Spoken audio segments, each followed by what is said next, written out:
Hi everyone, my name is Mike, also known as FlyFisher530. Today I want to talk about airing up and airing down systems for your vehicle. I've had experience now with a couple of different airing up and airing down systems the last couple of years overlanding, and also I've seen some friends of mine with their airing up and airing down systems. Kind of want to give you my thoughts as to what I think about that. They all have pros and cons. You can't get away from it. No system is perfect, and want to give you my thoughts on that and let you decide for yourself what you think is important to you, and hopefully enjoy this video. Okay, one of the more popular, maybe the most popular airing up system for a vehicle for overlanders is these portable air compressors. This is a Air, it's a single piston air compressor. This is very good quality compressor. I've used it a lot. The lower end ones that you'll see a lot of times on Amazon are the kind that plug into a 12-volt outlet. I would not recommend those. I think they're very slow. Many more minutes to air up a tire than something like this, which connects directly to your 12-volt battery. You do have to open up the hood of your vehicle, I guess, which could be one negative. You've got to spend the time opening up your hood, connecting it to the battery directly. It has plenty of air hose to reach all four tires, and it has a nice gauge attached to it.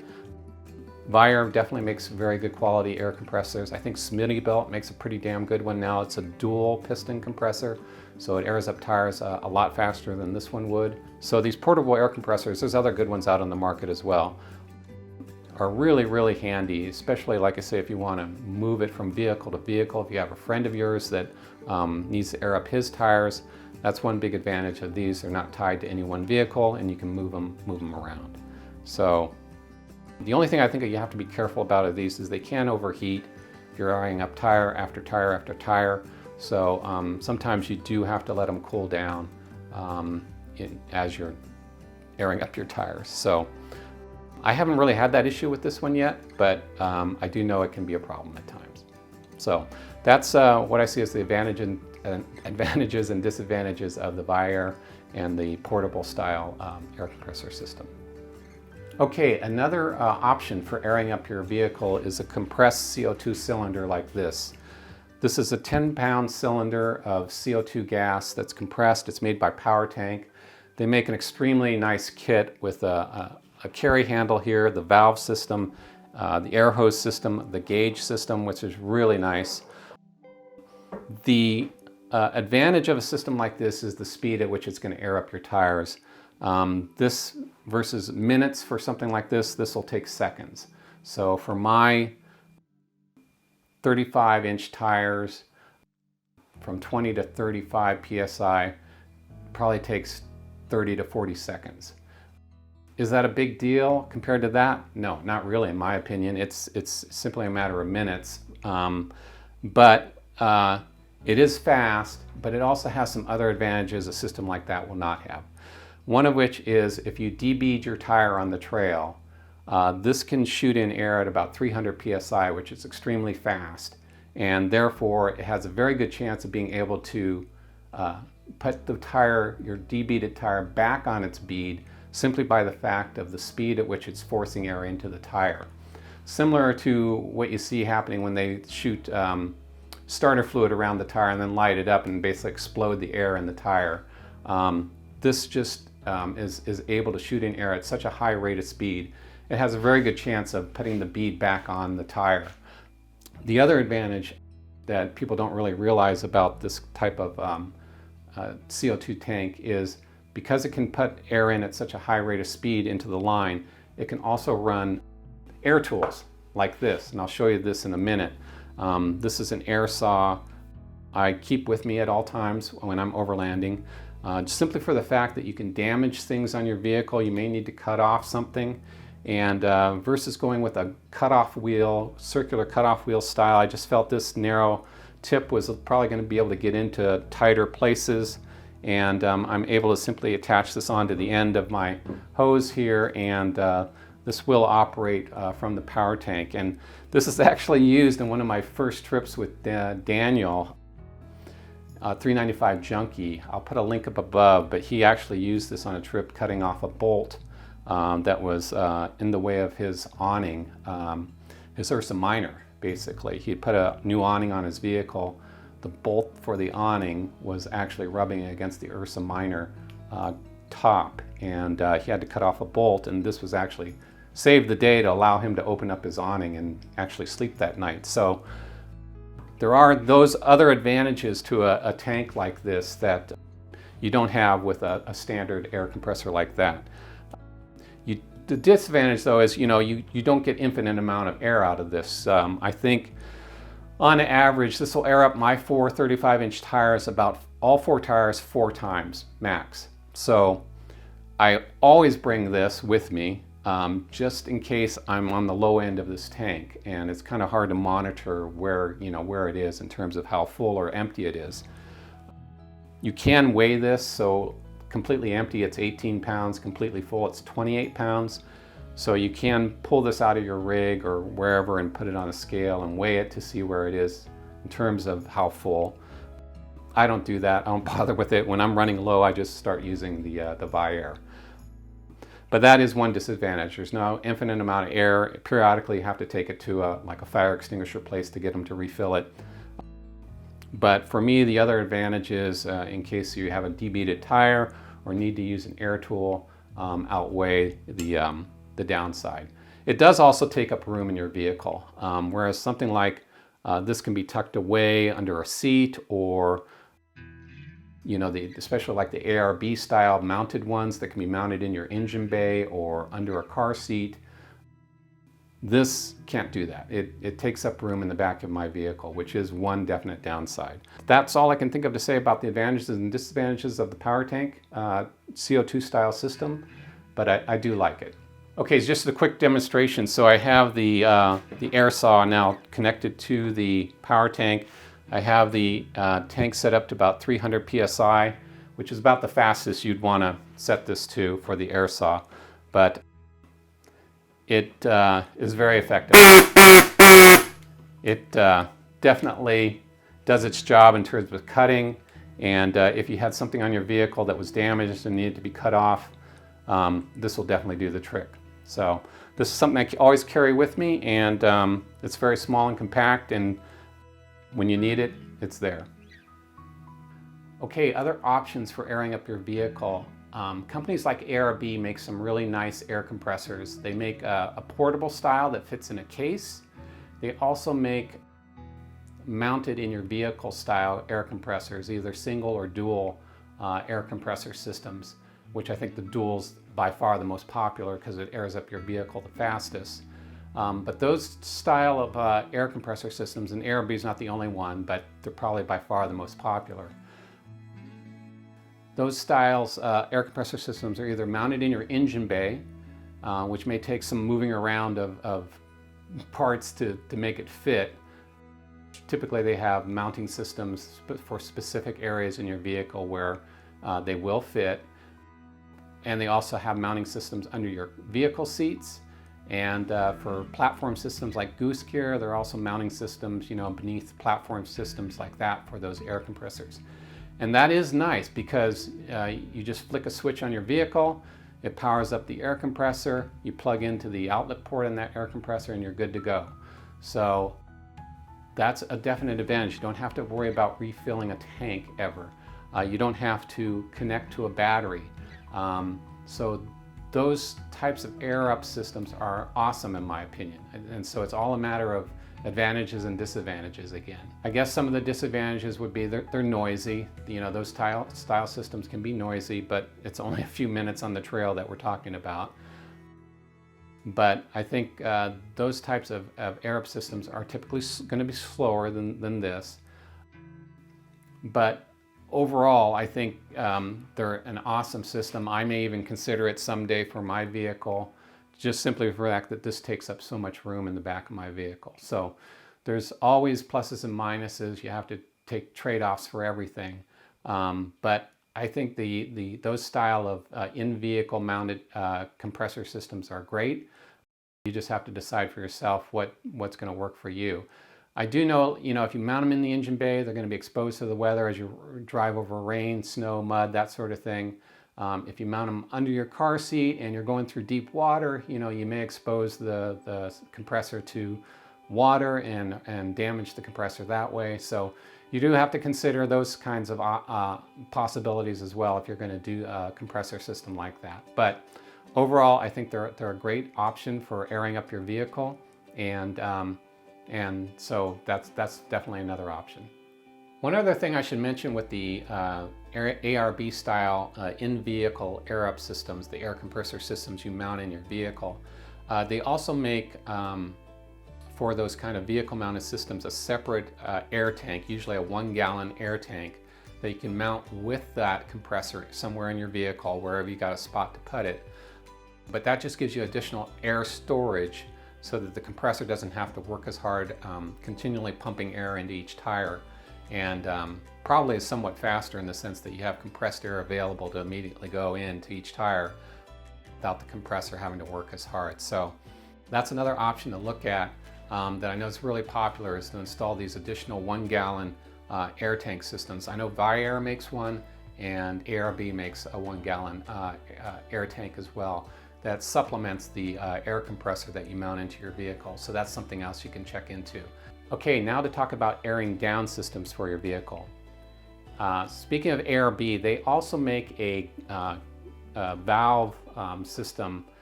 Looks similar to this. It has a connection point to the valve on your tire, has a gauge, but what's cool about it is you pull out a pin on the system, and you can watch the air pressure go down on your gauge until you get to the right point. You want to go from 35 to 20. You basically attach this to the tire, pull out the valve, watch the air go down on the gauge until it gets to the point you want it at. If it gets to 20, you want to stop there. You push the valve back in, and you're done. And so you go around to all 4 tires, and you can do that. And it's very high quality, I think, gauge. I've seen friends of mine use it. It's an awesome way to air down your tires, and more importantly, accurately air down your tires. You're looking at your gauge the whole time, and you know exactly where you're setting it at. This is just the power tank. If I could use this power tank version, I could put this on the valve. There is an air release valve right here, but this would take forever compared to the ARB one. So I would never use this, this power tank style one to do that. Other airing down systems are probably one of the most popular are these deflator valve style connectors. Both Staun, S-T-A-U-N, makes a really nice one, and J.T. Brooks makes a nice one. I started with the Staun.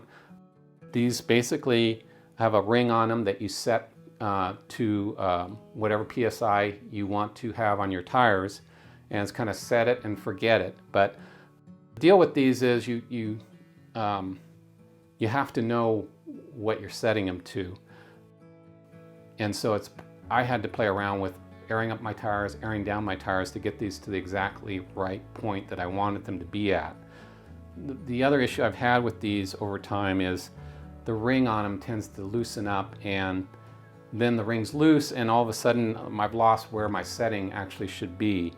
And so I found myself airing down some tires to 14 psi and things like that when I look on the gauge inside my vehicle. So although these are nice, I've moved up, I've upgraded a little bit to these J.T. Brooks style.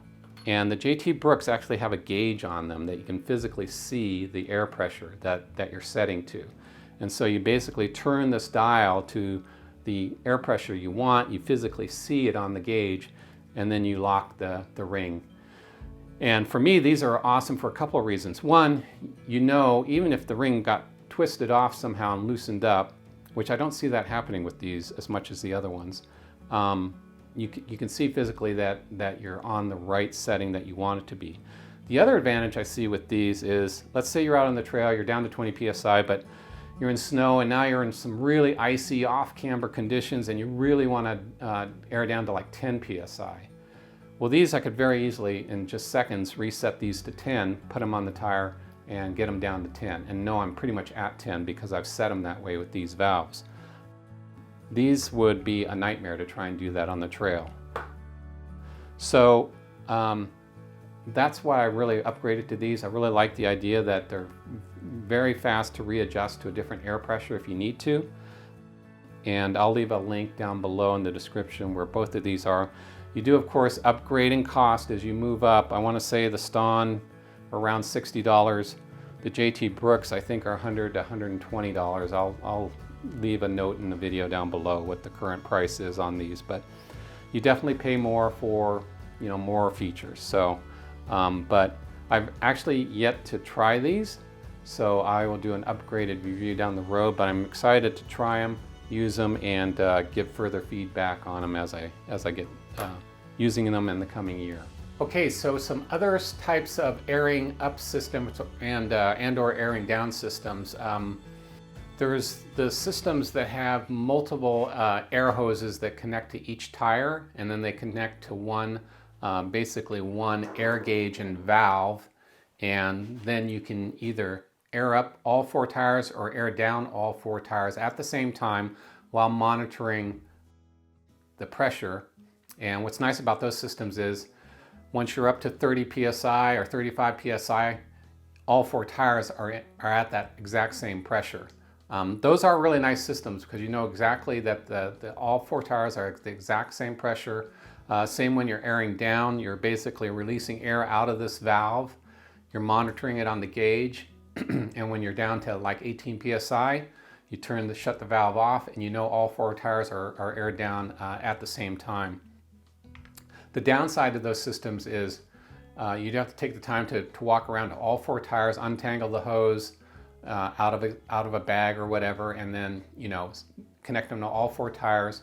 For me, it's easier to just grab one of these in the same amount of time, attach all 4 of these, and be airing down the tires as it is to hook up all those hoses. But it's just a matter of preference. There is that definite advantage to knowing that you're getting every tire to the exact same air pressure for sure. Morflate is known really well for that system, but they're not the only one. There's a bunch of other manufacturers out there who make a multi-tire inflation and deflation system. And even Brad at Trail Recon has a video on how to do it yourself, which I think is a really cool video. If you're interested in making that kind of system yourself, it's not that difficult. Okay, another airing up, airing down system that's out there is a system called Kraken. And that is a system where you have a valve connection on each side of your vehicle, and you're connecting hoses only to 2 tires on each side. But you can obviously walk over to one side, connect up 2 tires, go over to the other side of your vehicle, connect to the valve, connect up 2 tires, and you can either air down or air up your system that way. That's a pretty cool system as well. So that's something else you could check out on YouTube. It's called Kraken, and it's another multi-tire air up, air down system. Okay, another air down system that's out there is a system by Apex, and there may be others, but I think Apex probably has a patent on theirs. It's a system where you have a valve that screws into the rim of your tire rim. So you have to tap it in, you have to tap in threads, screw this valve in. But the valve's very unique in the way you can very easily flick a switch on that valve, and 4 holes open up on that valve that bypass the Schrader valve and allow air to come out extremely fast. So from 35 to 20 psi in probably 5 to 8 seconds. Really cool. I think Marco Overland X has those on his vehicle. And if you're interested in that more, check out Apex on YouTube. They definitely have a very cool system. To me, the only downside is I never want to try that myself, tapping into my own tire rims. I definitely want a professional to do it and somebody who's done it a bunch of times. But I think it's a very cool system and another option for airing down your vehicle. Okay, so the very last item for airing down your tires is probably the most old school way of all, and that is to simply remove the Schrader valve in your tire on your wheel rim. That's the valve that you push in typically to let air out of your tire. There's tools that you can put into the tire valve to unscrew that little push pin. It's called a Schrader valve. Unscrew that and pull it out, and that'll just allow air to come rushing out of the tire about as fast as possible, besides maybe the Apex system. And there's special tools, Schrader valve tools, that'll do that, probably better than this one here that comes with the tire kit. But what I would say is that's definitely a reasonable way to do it. It's just you would have to take some practice to know how long you leave that Schrader valve unscrewed to get down from, say, 35 to 20 psi. You'd have to kind of do some trial and error, time it out, and make sure you know about how many seconds you need to leave that Schrader valve out if you're going to do it that way. I do have to say, you do not want to lose the Schrader valve in that process. That would be kind of critical. You would probably want to make sure you have extra Schrader valves. Most tire repair kits have some. I have 2 extra here. You would definitely want to make sure you have some extra Schrader valves if you're doing it that method. But if you watch Chris venture forward, the guy with the orange Jeep, he's been doing it that way for years, and I super admire him for that. It's a very old school way of airing down your tires, and it's certainly a reasonable way to do it, as long as you don't lose that Schrader valve. Okay, so that's it. That's a wrap for the video. I appreciate you guys staying this long if you've been watching, and I hope it gave you some ideas on the various options there are to both air up your tires and air down your tires. There's multiple ways to get it accomplished. All of those systems have pluses and minuses. None of them are perfect. It's going to be up to you, to the features that are important to you, whether it's time to air up your tires, time to air down, whether there's tools you want to use it, whether you want to just flick a switch, or do you want to open up your engine bay and connect to the battery. All those sorts of things, you have to consider what's important to you. And I'm kind of curious also, if I missed anything, which I probably have. I'm sure I missed something. And feel free to leave comments down below. Also, maybe what's worked for you and what hasn't worked for you over the years. Kind of curious to hear back from you guys on that. So again, thanks for watching. Really appreciate it. If you like this video, please like and subscribe. It really helps the channel. And I hope to see you guys on the trail someday.